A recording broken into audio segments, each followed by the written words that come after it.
E o Acontece na Região está em Lençóis Paulista. Eu estou aqui na assistência social, estou com o Ney Góes, que é o secretário de assistência social de Lençóis, estou com a Laís Souza, que é a presidente do CMDCA. E nesse mês, agora sábado, dia 18, é o Dia de Combate à Violência Sexual contra as crianças. E a gente veio falar um pouquinho disso hoje aqui, que é um assunto muito importante.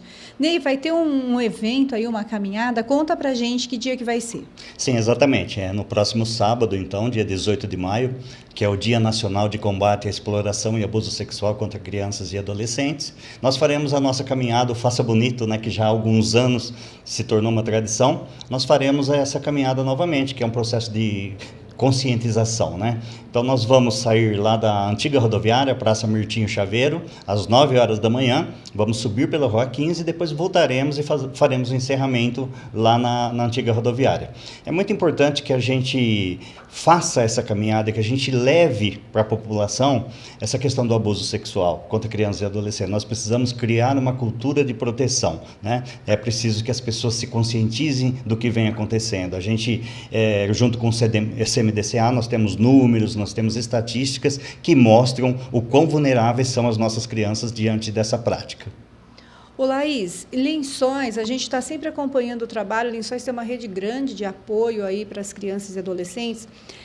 O número de casos, ele é alto? Como é que funciona isso? Vocês têm essas estatísticas? Sim, nós temos todas essas estatísticas com relação à tipologia de violência, com relação ao número de crianças que são encaminhadas para atendimento. Nós temos um fluxo muito bem estabelecido aqui no nosso município para atendimento e acompanhamento de criança em situação de violência. E isso nos permite ter essa compreensão. Infelizmente, o que a gente tem visto é que os números estão aumentando consideravelmente. Eles chegam, às vezes, até mais do que dobrar de ano a ano. Então, só nesse começo de ano aqui, agora no meio de maio que nós estamos, nós praticamente atingimos o número de encaminhamentos que nós tivemos no ano passado. E quanto seria? Nós já passamos dos 400 casos atendidos. 400 casos? Já passamos. Já passamos de uma média aí de 400 casos. A gente tem uma média de encaminhamento por mês, depende, varia, né? Mas se a gente for colocar na média, dá mais de 80 casos encaminhados. Ô Laís, a legislação ela teve uma mudança, porque o estupro antigamente era considerado quando tinha a penetração. De uns anos para cá, essa lei mudou. O que basicamente a gente pode dizer hoje que configura esse abuso sexual das crianças e dos adolescentes? Qualquer ato libidinoso que envolva criança e adolescente já é considerado crime. Graças a Deus a gente teve esse avanço aí na legislação, porque antigamente só se considerava um crime de violência sexual quando de fato chegava ao estupro. Hoje não. Qualquer situação que envolva criança no contexto de sexualidade, forçar a criança a consumir conteúdo de pornografia, forçar a criança a presenciar atos de relação sexual, manipular o corpo da criança, fazer com que a criança manipule o corpo do adulto. Tudo isso já é caracterizado como crime, como violência sexual. E isso acontece com mais frequência do que a gente imagina. Antigamente também, Laís, a gente tinha muito a ideia de que o abuso estava direcionado às meninas. E hoje, né, a gente vai vendo, lendo, conversando com as pessoas, e a Laís, inclusive, comentou isso comigo.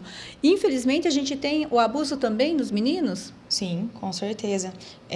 As estatísticas demonstram que na fase da primeira infância, o maior índice aponta para os meninos como vítima de violência.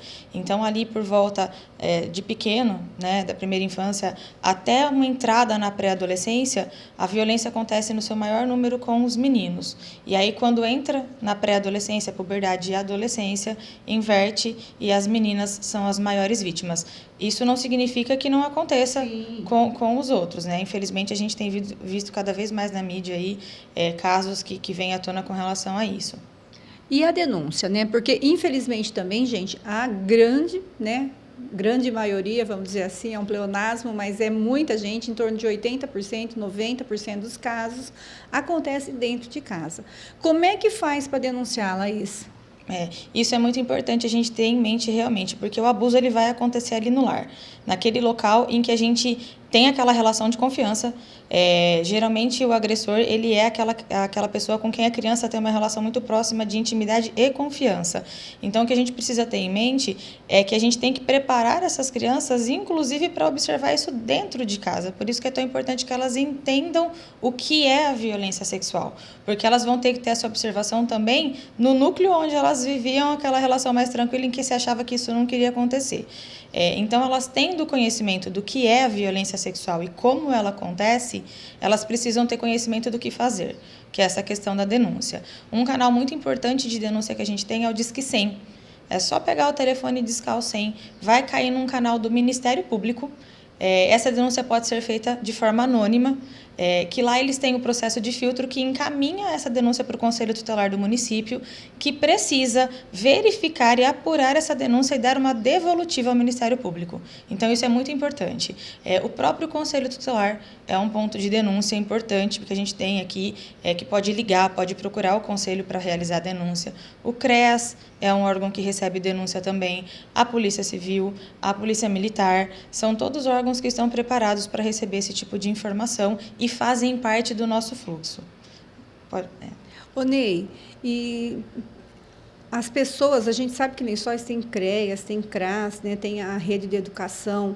A criança, ela pode contar isso para o assistente social, para o professor? Em qualquer lugar hoje, nós temos um fluxo que é o da escuta especializada, onde a criança pode revelar, que é o que a gente chama de revelação espontânea. A criança pode revelar na creche, na escola, no posto de saúde, onde ela sentir confiança de alguém, e não precisa ser só a criança, alguém que teve conhecimento, né, de uma tentativa de abuso, pode procurar qualquer um desses órgãos que vai ser encaminhado para a escuta especializada e nós vamos fazer todos os atendimentos e os encaminhamentos necessários. Então, a escola, a creche, o posto de saúde, o CRAS, o CREAS, qualquer órgão público pode acolher essa criança e receber essa denúncia. Bom, a gente agradece a Laís e o Ney. Fica o convite, então, sábado, às 9 horas, lá na antiga rodoviária, participar. Eu acho que, assim, a conscientização, levar essa informação para as crianças, para os adolescentes e também para a família toda, né? Muito obrigada. Nós que agradecemos a oportunidade de trazer esse tema que é tão importante assim. A gente sempre fala que a gente precisa levantar essa bandeira. A única forma que a gente tem de prevenir a violência sexual é trazer conhecimento. As crianças precisam aprender a se defender. Elas precisam aprender a reconhecer o que é um toque de afeto do que é aquilo que a deixa desconfortável. Então, ter a oportunidade de trazer esse tema é sempre importante. A gente agradece muito. É muito triste, mas ele é importante. Obrigada.